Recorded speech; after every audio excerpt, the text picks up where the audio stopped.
The Night of Milky Way Train. Kenji Miyazawa. 1. The Afternoon Class. Then, you said it was a river or milk, but do you know what this long white thing really is? There was a large black map of stars hanging on the blackboard. The teacher pointed to the white part of the map and asked everyone.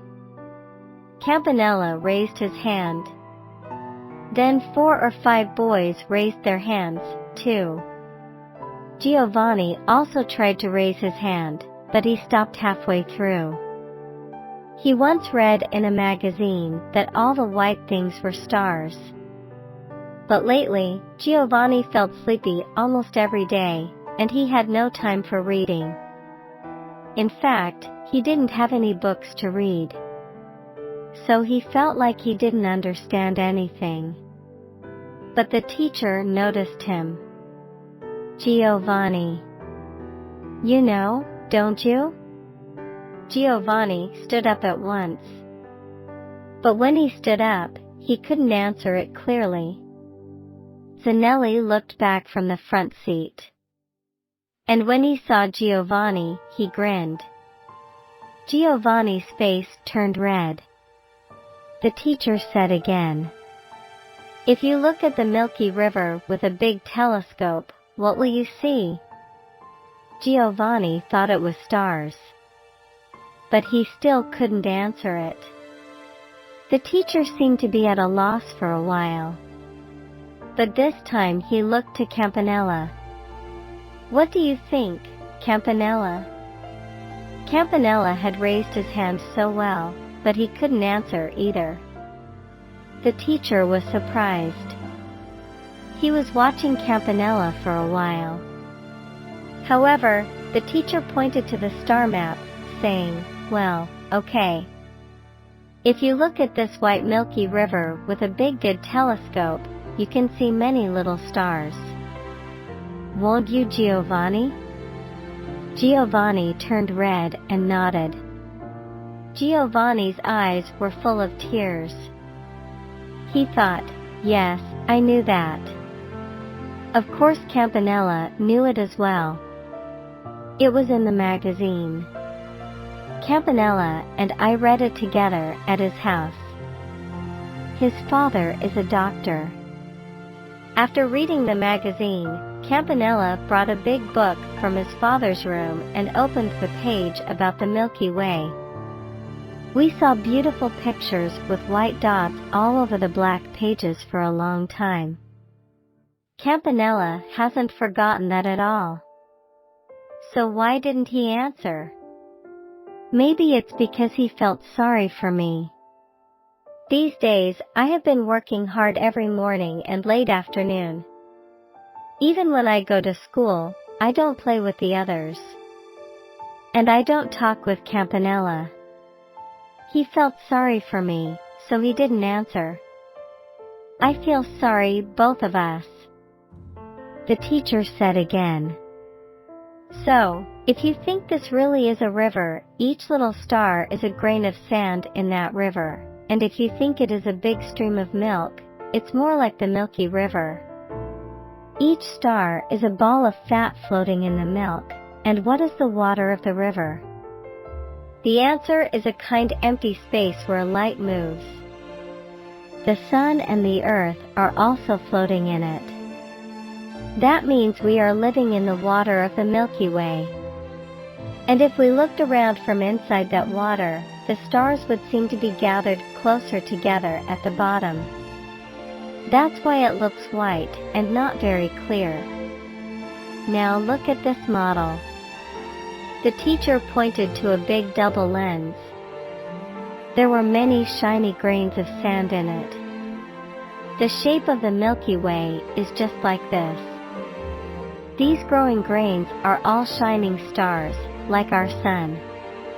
Our sun is almost at the center here. The Earth is very close to it. Now, imagine you are standing in the middle of this at night. Look around the inside of the lens.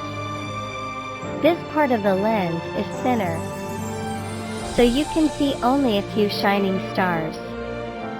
But these parts of the lens are thick, so you can see a lot of shining stars. The ones in the distance look white and they're not clear. That is what people think about the Milky Way today. Well, time's up. Next lesson, I'll explain how big this lens is and about the various stars inside it. As you know, today is the Star Festival. So please go outside tonight and look at the sky. The class is over. Put your books and notebooks away. And the classroom was filled with the sounds of noise. The desks were opened and closed. Books were put in piles. Then everyone stood up. They bowed to the teacher and left the classroom.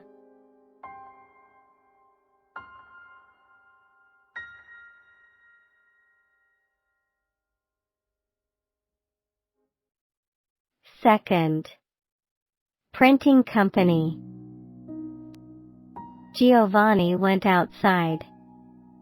7 or 8 boys in the same class gathered at the cherry tree in the schoolyard without going home. Campanella was in the middle of it. They were talking about going to get some cucumbers. They needed some cucumbers to make blue lights. They were going to bring the lights to the Star Festival and would float them on the river tonight. Giovanni left school in a hurry, swinging his arms high. In the houses of the town, the balls of leaves were hung and lights were put on the pine branches. All the people were preparing for the Star Festival tonight. Without returning home, Giovanni turned 3 corners and entered a big printing company. There was a man in a white shirt at the entrance. Giovanni bowed, took off his shoes, and went in. He opened a big door. It was still daytime, but the lights were on inside the room, and many press machines were working loudly. There were a lot of workers. They were wearing shades over their eyes or had cloths tied around their heads.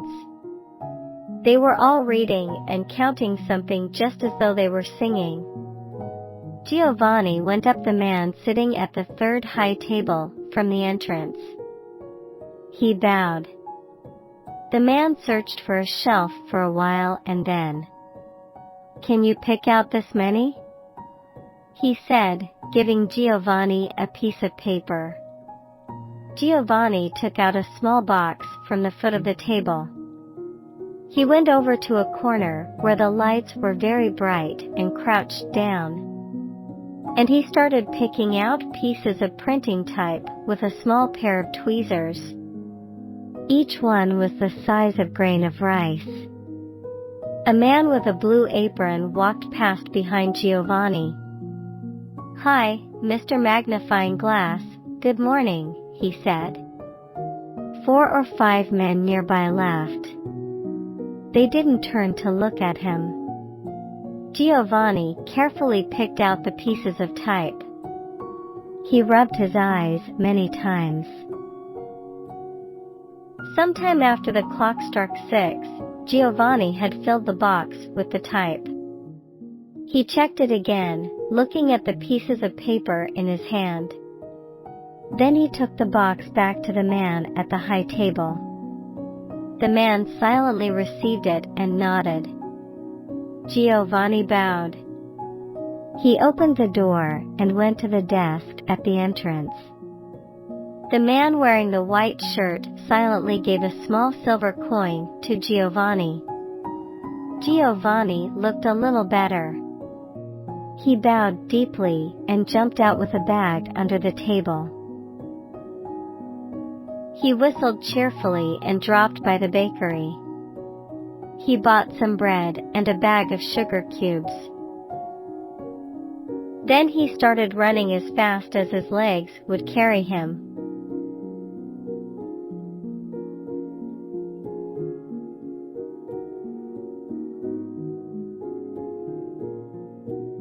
3. Home. Giovanni came back home cheerfully. He lived in a small house in the back town. There were 3 entrances lined up there, and there was an empty box on the left door. Purple cabbage and asparagus were planted in the box. The sunshades were down on the 2 small windows. Mom, I'm back now. How are you feeling? Giovanni asked while taking off his shoes. Oh, Giovanni, you had hard work, so you must be tired. It was cool today. I've been feeling better. Giovanni entered the front door. Giovanni's mother was resting in the room next to the entrance. There was a white cloth over her body. Giovanni opened the window. Mom, I bought sugar cubes today. I thought you could have some in your milk.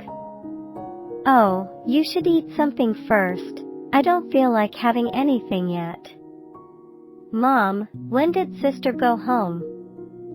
Around 3 o'clock. She did a lot of housework.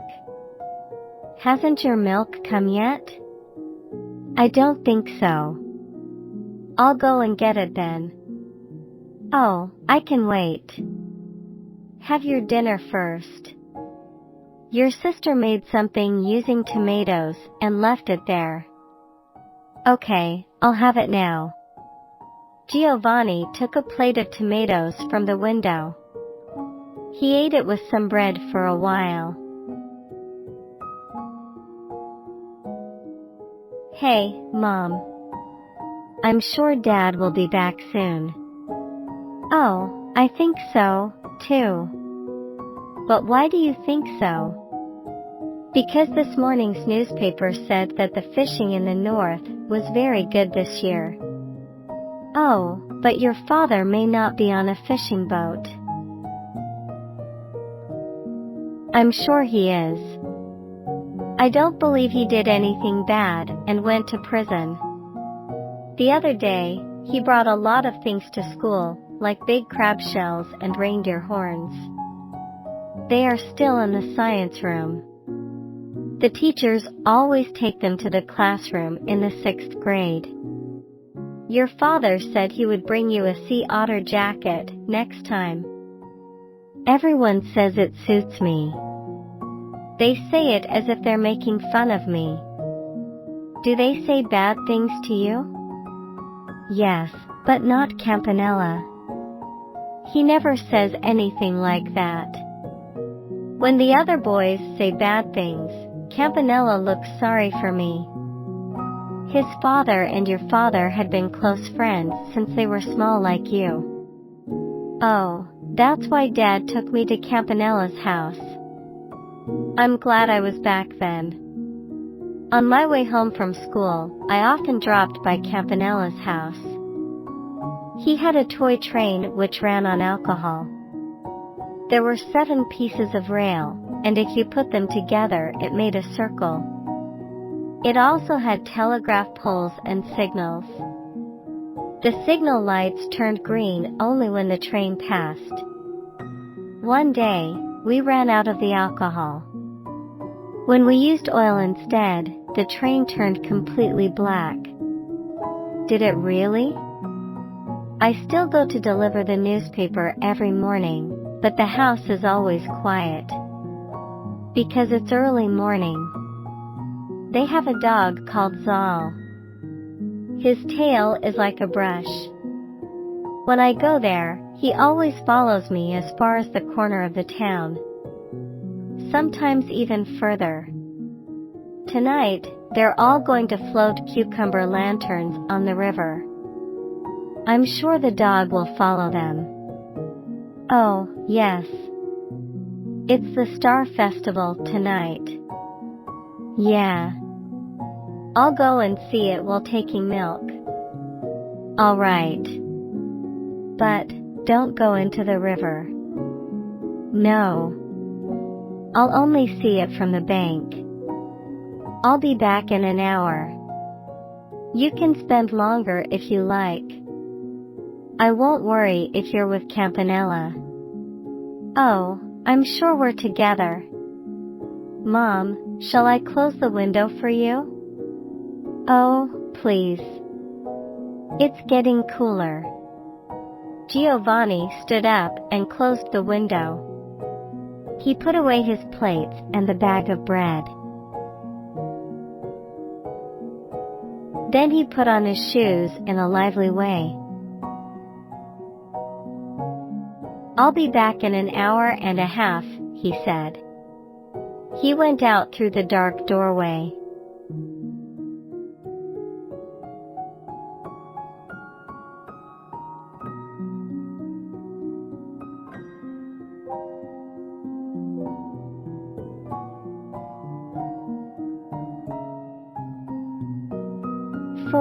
The night of the Centaur festival. Giovanni was whistling sadly. He went down the hill of the town. There were dark trees on both sides. Under the hill, one big street lamp stood shining brightly. Giovanni went down to the lamp. Giovanni's shadow had been behind him, long and dark like a monster. But as he walked towards the lamp, the shadow got darker and clearer. Then it lifted its feet and waved its hands, and moved round to his side. I'm a great locomotive, thought Giovanni. This is a hill, so I speed up. Now, I'm passing the street lamp. Well, now my shadow is like a compass. It's gone all the way round, and came to the front. Giovanni passed under the street lamp. Suddenly Zanelli came out from the dark street behind the lamp. He was wearing a new shirt with a sharp-pointed collar. He passed Giovanni. Zanelli, are you going to see the lanterns on the river? Before Giovanni said so, Giovanni, your dad is bringing you a sea otter jacket. Zanelli shouted back. Giovanni's heart suddenly felt cold. The air around him seemed to be screaming. What did you say, Zanelli? Giovanni shouted back loudly. But Zanelli had already gone inside the house across the road. Why does Zanelli say things like that to me, thought Giovanni. I haven't done anything wrong to him. He looks like a mouse when he runs. The reason he says things like that is that he is stupid. Giovanni walked through the town, thinking about various things. The town was beautifully decorated with various lights and branches. A bright light was on in the window of the clock shop. Giovanni stopped to look. There was an owl with red stone eyes that turned round every second. There was also a thick glass disc. Its color was like the sea. Various jewels were placed on it. As the disc slowly turned, they looked just like stars. The figure of a centaur slowly appeared from the back. In the middle of the disc was a round black map of stars decorated with green asparagus leaves. Giovanni stared at it, forgetting everything. It was much smaller than the one he saw at school today. But with this one you could fix the day and time. Then the sky would appear just as it really was. So today the Milky Way was right at the center. It was like a white belt going from top to bottom. At the bottom there was steam rising. Behind the disk there was a small three-legged telescope. It was shining yellow. And hanging on the wall at the back of the shop there was a big map of the stars. They were all in the shape of things like mysterious beasts, snakes, fish, and water pots. Giovanni stood there for a while. There were really such a scorpion and warriors in the sky. Oh, I wanted to walk through them forever, he thought. Suddenly, he remembered his mother's milk and walked away from the shop. His jacket was too tight across his shoulders, but he kept his head high. He went through the town swinging his arms high. The air was clear. It flowed through the streets and between shops like water. All the street lamps were wrapped with dark green branches. The 6 platanos trees in front of the electric company were covered in little lights. It looked like the city of mermaids. The children were all wearing brand new clothes. They were whistling the Star Traveler's song as they ran around, and they were letting off blue fireworks. They shouted, playing happily, "Centaur, send the dude down on us." Giovanni rushed to the milk shop. His head was hanging down again. His mind was on very different things from all the things going on around him. Giovanni came to the place where many tall trees reached high up into the starry sky. He entered a dark gate of the milk shop. He stood in front of a dark kitchen. There was a smell of cows. He took off his cap and said, "Good evening." But there didn't seem to be anyone in the house. "Good evening." "Excuse me." Giovanni stood straight and shouted again. Then, after a while, an old woman appeared. She was walking very slowly and looked ill. "What do you want?" she asked in a low voice. "Well, the milk didn't come to our house today, so I've come to get it," Giovanni replied brightly. "I don't know because there's nobody here now," said the woman as she looked down at Giovanni. "Please come back tomorrow." She rubbed under her red eyes. "But my mother is sick," replied Giovanni. "We'll be in trouble if we don't get the milk tonight." "Then please come back later," said the woman as she turned to go. "All right. Thank you," said Giovanni. He bowed and came out of the kitchen. He went back towards the crossroads in town. Then he saw some black shadows and white shirts in front of a shop on the road to the bridge. 6 or 7 boys were walking along whistling and laughing. Each one was holding a blue light lantern. Giovanni knew those laughs and whistles very well. They were his classmates. Giovanni tried to return, but he then changed his mind. He walked towards them in an energetic way. He tried to say, "Are you going to the river?" But the words wouldn't come out. He felt a little choked. "Giovanni, a sea otter jacket is coming," shouted Zanelli. "Giovanni, a sea otter jacket is coming," shouted all others. Giovanni turned red and tried to walk past them in a hurry. He didn't really know whether he was walking or not. At that time, he noticed the tall figure of Campanella. Campanella felt sorry for him and smiled kindly a little. He was looking at Giovanni as if he was wondering whether he would get angry. Giovanni walked to escape. Shortly after the boys passed by, they started whistling again. As Giovanni turned the corner, he looked back. Zanelli had also turned back to look at him. And Campanella also whistled high and walked off towards the bridge. It could just be seen in the distance. Giovanni somehow felt very lonely. He suddenly started running. He put his hand on his ear and shouted, "Ah!" Some little children jumping up and down shouted, "Wow!" They thought Giovanni was excited. Giovanni hurried toward the dark hill.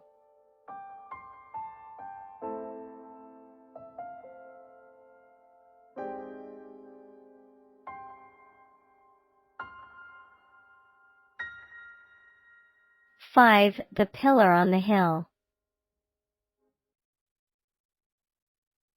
Beyond the fields there was a gentle hill. It was very dark tonight, and its flat top looked lower than usual.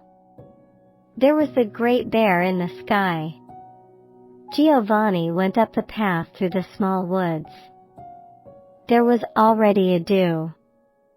On both sides there were bushes of various shapes and long grass. The path ran through them in a straight line, white in the light from the stars. In the grass, there were small insects that gave off a shiny blue light. Some leaves were transparent in the light. Giovanni thought that they looked like the lanterns his classmates had been carrying. As Giovanni passed out of the black pine and oak forests, the sky suddenly opened up before him. He could see the white Milky Way. It went all the way from the south to the north. He could also see the pillar at the top of the hill. There were wild flowers all over the place as if they came from a dream world to spread their scent. A bird cried out as it flew over the hill. Giovanni came under the pillar at the top. He threw himself down on the cold grass. The lights of the town were shining in the darkness. They looked like something deep down at the bottom of the sea. Giovanni could just hear the children singing and whistling and shouting. The wind was crying in the distance, and the grass on the hill was rustling quietly. Giovanni's shirt was wet with sweat, and he began to feel cold. He looked out across the dark fields beyond the edge of the town. Suddenly Giovanni heard the sound of a train. He stared out into the darkness. He could just make out a line of the little red lights in the train windows. Ah, there are many travelers in the train, he thought. They will be eating apples and laughing and having fun. Giovanni started feeling very sad. His eyes went up to the sky again. So they say that white belt in the sky is made of stars. He kept staring at the sky. His teacher had said it was a cold and empty place. But he couldn't believe that. On the contrary, the more he looked, the more he thought it must be full of fields and woods. The blue Lyra constellation seemed to divide into 3 or 4. It twinkled and its legs moved in and out many times. In the end it turned into something like a long mushroom. He thought that the town below now looked like a group of many distant stars, or a great cloud of smoke.